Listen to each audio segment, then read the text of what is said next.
Hi. അപ്പോൾ comedy കുക്സിന്റെ latest എപ്പിസോഡിലെ വിശേഷങ്ങളുമായിട്ടാണ് ഞാൻ വന്നിട്ടുള്ളത്. ഇപ്രാവശ്യം ആരാണ് കുക്ക് ഓഫ് ദി വീക്ക് ആയിട്ടുള്ളത് എന്ന് നമുക്ക് അറിയാം. സോ ഇന്നത്തെ തീം എന്ന് പറയുന്നത് ഡയറി കുക്കിംഗ് എന്നുള്ളതാണ്. അതായത് ഡയറി പ്രൊഡക്ട്സ് വെച്ചിട്ട് മാത്രമാണ് ഇന്നത്തെ മെയിൻ ഐറ്റംസ് എല്ലാം ഇവരുണ്ടാക്കുന്നത്.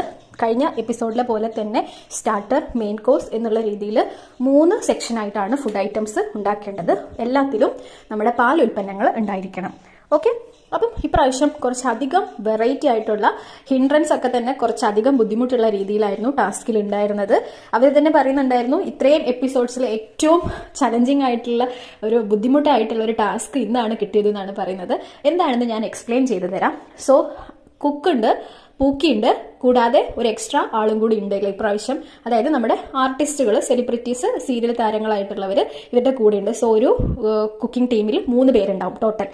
അതിൽ ഈ കുക്കിന് ഇൻഗ്രീഡിയൻസ് പറഞ്ഞു കൊടുക്കാം. പൂക്കീസ് പോയി കളക്ട് ചെയ്ത് കൊണ്ടുവരുന്നത് നമ്മൾ എത്രയോ എപ്പിസോഡിൽ കണ്ടിട്ടുള്ളതാണ്. പക്ഷേ ഇന്ന് 2 മിനിറ്റ് സമയം കൊടുക്കും. ആ 2 മിനിറ്റ് സമയത്തിൽ ഇവർക്ക് സാധനങ്ങൾ പറഞ്ഞു കൊടുക്കാം. അത് ഫുള്ള് കേട്ടതിന് ശേഷം വേണം പൂക്കീസ് പോയിട്ട് സാധനം കളക്ട് ചെയ്ത് കൊണ്ടുവരാൻ. ഓക്കെ, ഇനി അങ്ങനെ പോയി കൊണ്ടുവന്നാലും എന്തിന് സമയമില്ല, ഇത് കൊണ്ടുവന്ന സാധനങ്ങളെല്ലാം കറക്റ്റ് ആണോ എന്ന് ചെക്ക് ചെയ്യാനുള്ള ഒരു സമയം അവിടെ ഇല്ല കേട്ടോ. ഇനി പറയാൻ പോകുന്നത് ഇവർക്ക് കൊടുക്കുന്ന ഹിൻഡ്രൻസ് ആണ്. അതായത് കുക്സ് എല്ലാം കൂടി നമ്മുടെ പൂക്കീസ് നിൽക്കുന്ന ഒരു ഏരിയ അല്ലേ, അവര് വരുന്നതിന് തൊട്ട് മുമ്പായിട്ട് നിൽക്കുന്ന ഒരു സ്ഥലം ഉണ്ടല്ലോ, അവിടെ പോയി നിൽക്കണം. അവിടെ അവർക്കൊരു ഓരോരുത്തർക്കും സ്റ്റാൻഡ് കൊടുത്തിട്ടുണ്ടാവും. ആ സ്റ്റാൻഡിൽ സ്ക്രീൻ ഉണ്ടാവും കേട്ടോ. ആ സ്ക്രീനിലൂടെ നമ്മുടെ കുക്സിന്, പൂക്കീസിനെ കാണാം. അതായത് പൂക്കി ഉണ്ടാവും, കൂടെ ഒരു ആർട്ടിസ്റ്റും ഉണ്ടല്ലോ.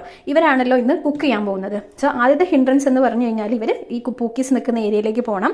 അവിടെ അവർക്കൊരു സ്ക്രീൻ ഉണ്ടാവും. അതിൽ പൂക്കീസ് എന്തൊക്കെയാണ് ചെയ്യുന്നതെന്ന് അവർക്ക് കാണാം. പക്ഷേ പൂക്കീസിന് നമ്മുടെ കുക്കിനെ കാണാൻ കഴിയില്ല. കുക്സ് പറയുന്ന ഒന്നും കേൾക്കാനും കഴിയില്ല.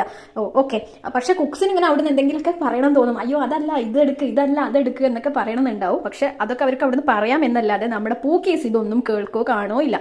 ഓക്കെ, ഇനി ഈ പൂക്കീസ് എന്തെങ്കിലും മണ്ടത്തരം ചെയ്യുവാണെങ്കിൽ കുക്സിന് എന്തെങ്കിലും പറഞ്ഞു കൊടുക്കണം എന്ന് തോന്നിയാൽ അവിടെ ഒരു ബസർ ഉണ്ടാവും. ആ ബസർ അമർത്തുക. ശേഷം ഇവർക്ക് നമ്മുടെ കുക്കിംഗ് ഏരിയയിലേക്ക് വരാം. പക്ഷെ പൂക്കീസിന്റെ അടുത്തേക്കോ കുക്കിംഗ് ചെയ്യുന്ന ആ സ്ഥലത്തേക്കോ പോകാൻ പറ്റില്ല. അവിടെ ഒരു കൂട് പോലത്തെ ഒരു സെറ്റപ്പ് ഉണ്ട്. ആ കൂട്ടിൽ വന്ന് നിന്നിട്ട് കുറച്ച് ഡ്രിങ്ക്സ് അവിടെ വെച്ചിട്ടുണ്ടാവും. 2 ടൈപ്പ് സാധനമാണ് അവിടെ വെച്ചിട്ടുള്ളത്. എന്തായാലും കയ്പുള്ള ഡ്രിങ്ക് ആണ് അവിടെ ഉണ്ടാവുക. അത് കുടിച്ചതിന് ശേഷം ഇവർക്ക് 2 മിനിറ്റ് സമയം ഉണ്ടാവും. ആ 2 മിനിറ്റ് സമയത്തിനുള്ളിൽ എന്തൊക്കെയാണോ പറയേണ്ടത് അതെല്ലാം പറഞ്ഞ് എക്സ്പ്ലെയിൻ ചെയ്തതിന് ശേഷം ഇവർക്ക് പോകണം. ഓക്കെ, വീണ്ടും ആ സ്റ്റാൻഡിങ് പൊസിഷനിൽ പോയി നിൽക്കുക. കുക്സിന്റെ ഒരു അവസ്ഥ തന്നെയായിരുന്നു. കാരണം ചില കുക്കീസ് ഒന്നും ചെയ്യുന്നില്ല, കുറെ മണ്ടത്തരം. കാരണം അവരിങ്ങനെ കുക്കിന്റെ സഹായം ഇല്ലാതെ ഇതുവരെ കുക്ക് ചെയ്തിട്ടില്ലല്ലോ. അതായത് കുക്കിന്റെ പ്രസൻസ് എന്തായാലും അവിടെ ഉണ്ടാവുമല്ലോ. കൈ കെട്ടിയിട്ടോ കണ്ണ് കെട്ടിയിട്ടോ ഒക്കെ ആണെങ്കിലും കുക്ക് അവിടെ ഉണ്ടാവുമല്ലോ. ഇത് കുക്കിനെ തീരെ കാണാനും കേൾക്കാനും പറ്റില്ല. അവർ പറഞ്ഞു കൊടുത്ത ഒരു സാധനം ഓർമ്മ വെച്ചിട്ട് വേണം ചെയ്യാൻ. ഓക്കെ, അങ്ങനെ കുക്ക് നമ്മുടെ അനുമോളും അൻസിബിയൊക്കെ പലതവണ വന്നു പോയിട്ടുണ്ട്. 3 കൂടുതൽ തവണയൊക്കെ അവർ വന്നു പോയിട്ടുണ്ട്. വരുമ്പോഴൊക്കെ ഈ ഒരു ഡ്രിങ്ക് കുടിക്കുകയും വേണം, കാര്യങ്ങളൊക്കെ എക്സ്പ്ലെയിൻ ചെയ്യാൻ വേണം. എന്തായാലും കണ്ടിരിക്കാൻ ഒരു ഭയങ്കര ഇൻട്രസ്റ്റിംഗ് ആയിരുന്നു. നല്ലൊരു എന്റർടൈൻമെന്റ് ആയിരുന്നു കേട്ടോ. ഓക്കെ, നല്ല വിറ്റായിരുന്നു ഈ കുക്കിന്റെ. അനുമോളൊക്കെ വന്നിട്ട് ഫുള്ള് തെറിവിളിയായിരുന്നു. അയ്യോ, തെറിവിളിന്ന് ഉദ്ദേശിച്ച് അങ്ങനെയല്ല കേട്ടോ, അനുമോളുടെ ഒരു സംസാര രീതി ഉണ്ടല്ലോ. ഓക്കെ, പിന്നെ കുറച്ച് നേരം ഹിൻഡ്രൻസ് ഉണ്ടാവില്ല. അപ്പോൾ കുക്കിന് വന്നിട്ട് വേണ്ടതെല്ലാം ചെയ്തിട്ട് പോവാം. വീണ്ടും ഹിൻഡ്രൻസ് ആരംഭിക്കും. നിങ്ങൾക്ക് അറിയാലോ, അങ്ങനെയാണ് ടാസ്ക് മുന്നോട്ട് പോവാം. ഓക്കെ, ഇനി ഇവരെന്തൊക്കെയാണ് ഉണ്ടാക്കിയിട്ടുള്ളത് എന്നൊക്കെ നമുക്കറിയാം. അതിന് മുന്നേ എന്തായിരുന്നു അഡ്വാൻറ്റേജ് ടാസ്ക് വിൻ ചെയ്തവർക്ക് ഇപ്രാവശ്യം ഉള്ളത് നോക്കാം. അതായത് യെല്ലോ ടീമാണ് അഡ്വാൻറ്റേജ് ടാസ്ക് വിൻ ചെയ്തിട്ടുണ്ടായിരുന്നത്. അവർക്ക് എന്ത് ചെയ്യാം, ബ്ലൂ ടീമിനെ കയർ കൊണ്ട് കെട്ടിയിടാം. അതായത് 3 പേരെയും കൂടി, സാബുമോൻ, മാഹിയൻ, ജിയോ മച്ചാനാണ് ബ്ലൂ ടീമിലുള്ളത്. ഇവരെ ഒന്നിച്ച് ഇവർക്ക് കയർ കൊണ്ട് കെട്ടിയിടാം. ഓക്കെ, അവർ ഒന്നിച്ച് വേണം കുക്ക് ചെയ്യേണ്ടത്. ഓക്കെ, അത് സാബുമോന്റെ ബുദ്ധിപരമായ നീക്കം കൊണ്ട് അവർ രക്ഷപ്പെട്ടു. സോ എന്തൊക്കെയാണ് ഉണ്ടാക്കിയിട്ടുള്ളത് നോക്കാം. ഡയറി പ്രൊഡക്റ്റ് ബേസ് ചെയ്തിട്ടുള്ള കുക്കിംഗ് ആയിരുന്നു. അനുമോളാണ് ആദ്യം കൊണ്ടുവന്നത്. അനുമോളുടേത് നളൻ, നമ്മുടെ ഷെഫ് നളൻ ഒന്നും അത്ര ഇംപ്രസ്ഡ് ആയിട്ടില്ല. ഇന്നത്തെ ടീമിനോട് ജസ്റ്റിഫൈ ചെയ്തിട്ടില്ല എന്നാണ് കമന്റ് വന്നത്. എന്താണ് ഉണ്ടാക്കിയത് എന്നൊക്കെ ഞാൻ പിക്ചർ കൊടുക്കുന്നുണ്ട് കേട്ടോ. രണ്ടാമത് സുചിത്രയായിരുന്നു. സുചിത്രയുടേത് കാണാനൊക്കെ നല്ല ഭംഗിയുണ്ടായിരുന്നു. ഡെലീഷ്യസ് ആണെന്നുള്ള കമന്റ് കിട്ടിയിട്ടുണ്ട്. ഇത്രയും എക്സ്പെക്ട് ചെയ്തില്ല എന്നുള്ളതും പറഞ്ഞു.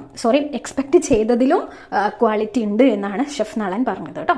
ഓക്കെ, മൂന്നാമത്തേത് ഹൻസിബ ആയിരുന്നു. ഹൻസിബ ഇതുവരെ ചെയ്തതിൽ വെച്ച് 1 ഓഫ് ദി ബെസ്റ്റ് എന്നാണ് നമ്മുടെ ഷെഫ് പിള്ളെ പറഞ്ഞത്. പിന്നെ ഭയങ്കര ഒരു ഹ്യൂജ് ഇംപ്രൂവ്മെന്റ് ഹൻസിബയുടെ കുക്കിങ്ങിൽ കാണാനുണ്ടെന്ന് പറഞ്ഞു. പിന്നെ അടിപൊളിയാണെന്നാണ് മൊത്തത്തിലുള്ള ഒരു അഭിപ്രായം.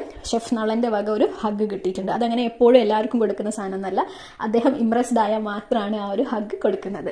ഓക്കെ, അടുത്തത് സാബുമോനാണ്. ബ്ലൂ ടീമിൽ നിന്നും സാബുമോനാണ് വന്നത് ഫസ്റ്റ്. സൂപ്പ് ആണല്ലോ എല്ലാവരും, അധികം ആളുകളും സൂപ്പ് തന്നെയാണ് സ്റ്റാർട്ടറായിട്ട്. അപ്പോൾ ആ സൂപ്പ് കുറച്ച് തിക്കായി പോയിട്ടുണ്ട്, അത് നമുക്ക് കാണുമ്പോൾ തന്നെ അറിയാം. പിന്നെ മൊത്തത്തിൽ ഒരു നോട്ട് ഇംപ്രസ്ഡ് എന്നുള്ള ഒരു കമൻറ്റാണ്. സാബുമോൻ്റെ ആ ഒരു ടച്ച് വന്നിട്ടില്ല എന്നുള്ളതാണ് കമൻറ്റ്. അടുത്തത് ജിയോ മച്ചാനാണ്.